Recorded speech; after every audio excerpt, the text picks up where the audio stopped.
Welcome to This Explainer. Today, we're diving into a totally mind-bending paradigm shift about one of television's most iconic characters. For decades, millions of us have watched this beloved group of 20-somethings navigate life, love, and, well, a whole lot of coffee shop couches in New York City. But what if everything we thought we knew about their group dynamic was actually kind of backwards? What if the character we were always trained to root for was secretly the biggest source of chaos?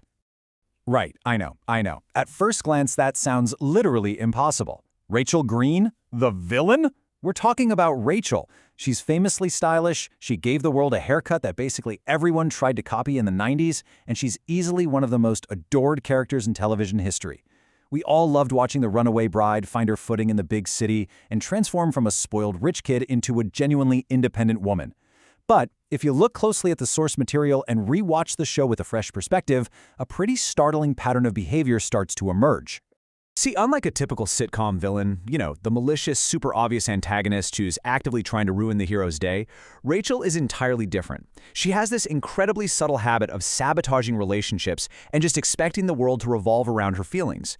So why does this completely slide under our radar? Well, because it's perfectly wrapped up in all this charm, romance, and of course, the laugh tracks. She's consistently framed as the beloved emotional center of the group, and that basically tricks us into excusing behavior we wouldn't tolerate for a second in real life. Now, before we rush through her defense, let's be fair. Every single character in this friend group is deeply, deeply flawed. Ross is notoriously jealous, Monica is obsessively controlling, Chandler basically uses sarcasm as a shield to dodge emotional vulnerability, Joey can be super selfish, and Phoebe can be downright insensitive sometimes. But here's the key difference highlighted in the analysis. The show rarely ever treats Rachel's manipulative moments as a real problem. Instead, it subtly trains us, the audience, to constantly root for her, painting her actions as perfectly justified or just, dramatic flair. Okay, let's jump right into Section 1, Sabotaging Romance, specifically looking at the Ross dynamic. To really get a grip on this, let's strip away all that sweet, nostalgic acoustic guitar music and look chronologically at what is frankly a notoriously toxic cycle. So, first up, Ross finally moves on with Julie, and suddenly, boom, Rachel realizes she has feelings for him. Not during the years he was pining for her, nope, only when he becomes unavailable. Second, Ross dates Bonnie. And what does Rachel do? She literally convinces Bonnie to shave her head at the beach house. She completely torpedoes the relationship and makes a move on Ross right after. And then there's Emily. Yeah, we all remember Ross saying Rachel's name at the altar, but let's not forget, Rachel flew all the way across the ocean to London with the explicit intention of disrupting the wedding in the first place. The psychology behind all of this is actually fascinating. There's this quote that hits the nail on the head. Rachel wants emotional control without emotional responsibility. It perfectly captures her vibe. She struggles big time whenever someone else holds the power in a relationship. Think about that time Ross dates her sister Jill. Rachel gets furiously possessive, even though she has repeatedly, and I mean repeatedly, told Ross they weren't together. The second he's happy with someone else, she suddenly needs to reclaim him, totally ignoring the collateral damage. Which leads us straight into this incredibly exhausting emotional loop. Step 1, Ross starts building a life without her. Step 2, Rachel suddenly pulls him back in emotionally. But then, and this is the kicker, Step 3, the moment Ross actually asks for a real commitment, she pulls away again. Even if we completely set aside the whole "we were on a break" debate, after the Emily wedding disaster, Rachel just becomes this inescapable center of gravity. Ross ends up perpetually trapped, swinging constantly between hope and outright rejection. All right, let's look at Section 2, the emotional center and its platonic casualties. Because you see, this need for control isn't just a romance thing. It spills over and deeply impacts her closest friendships, too. Just look at the dynamic with Monica in those early years. Rachel shows up at Monica's apartment with zero job, zero life skills, and absolutely no plan. Monica steps up, providing housing, finances, and unwavering support. And in return, Rachel often provides, a whole lot of personal drama. Yes, she absolutely grows over time, but there are countless times where the group's focus gets yanked away from Monica and Chandler's huge life milestones right back to whatever emotional crisis Rachel happens to be having. And this dynamic really peaks during her pregnancy storyline. The show basically trains everyone around Rachel to prioritize her feelings above everything else. Look at the ripple effects here. Ross sacrifices his own dating life.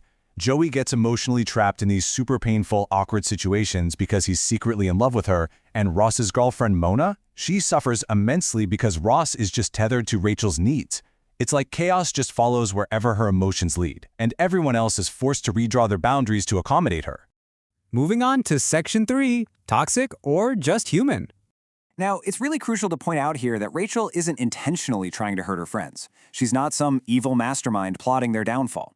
Actually, scratch that. It's more like her actions stem from what psychologists call emotional inconsistency. Toxicity doesn't always look like cruelty, you know? Sometimes it just comes from needing validation so desperately that everyone else's boundaries take a back seat. She just wants reassurance that she's loved and wanted. So she reacts impulsively the second she feels that security slipping away.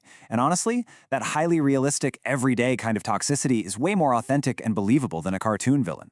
But here's the twist that a lot of folks miss. The writers actually knew this. They totally acknowledged her flaws by giving her an amazing arc of personal transformation. Early Rachel, she's highly dependent on attention and absolutely thrives in emotional chaos. But later Rachel, she evolves into this self-aware, responsible, and professionally independent powerhouse. Her climb up the corporate ladder at Ralph Lauren is arguably one of the best character arcs on the entire show. She learns how to stand on her own 2 feet, making her a deeply dynamic character. And that incredible evolution is exactly why her final decision in the series finale is still so hotly debated. She gets off the plane for Ross, walking away from a massive, life-changing career opportunity in Paris. So is it this beautiful, sweeping, romantic destiny? Or, if we look at it through the lens of everything we've just talked about, was it Rachel, once again, retreating to the safety of emotional comfort and dependency instead of pushing forward with her own personal growth? That ambiguity is the whole reason this show is still so compelling today. Friends never gave us perfect people. It gave us deeply flawed people pretending to be adults, hiding behind their charisma while trying to figure life out together. Rachel might not be a villain in the traditional sense, but she is probably the most compelling, realistic portrayal of human emotional insecurity in that entire group. She just happened to hide it behind great hair and charm better than anyone else. Once you reevaluate the show through this lens, the whole group dynamic feels completely different, doesn't it? So as we wrap up this explainer, I want to invite you to look back at this beloved series and ask yourself a slightly uncomfortable question. Have you ever been a Rachel? Or have you ever dated someone exactly like her? Keep questioning the characters you think you know, and thanks for hanging out with me on this deep dive.